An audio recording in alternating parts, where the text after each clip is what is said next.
of Dijon, thank you for talking to us. Welcome.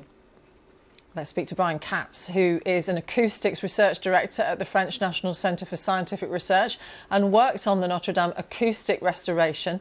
Brian, thank you very much for joining us here on BBC News. What does acoustics restoration involve? What are you trying to think about? So from the very beginning, what we've been kind of concerned about is how both the fire damaged the acoustics of the space and also how the renovation could change it.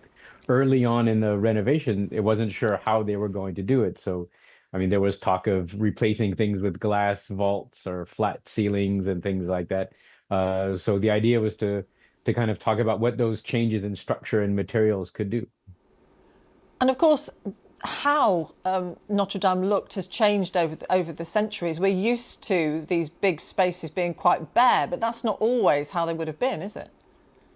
Yeah, one of the things that we kind of launched in part of our research when President Macron announced that it should be restored as it was before was really to better understand how the acoustics of Notre Dame has changed over 8 centuries. So we've been really kind of looking at different moments in history and how the decoration has changed, how the architecture has changed, and trying to have a better understanding of that. So if we look at events like the crowning of Napoleon, we can see, at least from the propaganda paintings, how every surface is covered in fabric and wall hangings and textures and textiles, and that would really change the acoustics.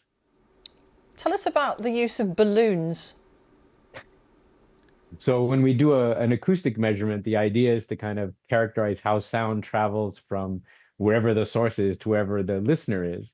And typically we do that with loudspeakers and microphones, which are quite a controlled system. But I kind of have a habit of being a little old school and having a backup plan. And that's usually either a starter pistol or a balloon to give what's called an impulse in what is called the impulse response of the room. So I tend to do one of those or 2 of those just as a backup, just in case. Well, it must be a very exciting moment for you to be in that cathedral and to hear what your work has achieved. Brian Katz, thank you. Fascinating stuff. Thanks for talking to us.